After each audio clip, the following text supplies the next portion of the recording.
ಇದು ಮನೆ. ಮನೆಯೊಳಗೆ ಮನೆಯೊಡೆಯ ಇರಬೇಕು. ಹೆಂಗಿರಬೇಕು? ಮನೆ ಚೆನ್ನಾಗಿ ಇಟ್ಟುಕೊಂಡಿರಬೇಕು. ಹೆಂಗಿರ್ತಾನೆ ಮನೆ ಒಡೆಯ ಆದವ? ಎಷ್ಟು ಚೆನ್ನಾಗಿರ್ತಾನೆ. ಮನೆ ಒಳಗೆ ಸ್ವಚ್ಛ ಇಟ್ಟಿರ್ತಾನೆ. ಸಾಮಾನುಗಳನ್ನು ಶಿಸ್ತಾಗಿ ಹೊಂದಿಸಿರ್ತಾನೆ. ಮನೆ ಹೊರಗೆ ಅದಕ್ಕೆ ಕಳೆ ಬರುವಂಗೆ ಹೊರಗೆಲ್ಲ ಸ್ವಚ್ಛ ಮಾಡ್ತಾನೆ.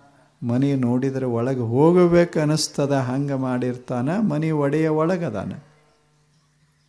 ಇನ್ನು ಕೆಲವು ಮನೆಗಳದಾವ, ಅವೆಲ್ಲ ಭಯಾನಕ ಭೂತ ಬಂಗಲೆಗಳು. ಅದರ ಸಮೀಪ ಆದ್ರೆ ಭಯ. ಯಾಕೆ? ಮುಚ್ಚಿದ್ದು ಹೊರಗೆ ಯಾರೂ ಕಸ ಹೊಡೆದಿಲ್ಲ, ಒಳಗೆ ಯಾರೂ ದೀಪ ಹಚ್ಚಿಲ್ಲ, ಎಲ್ಲ ಭಯಾನಕ ಆಗ್ಯದ. ಇಂಥ ಮನೆ ಎಷ್ಟು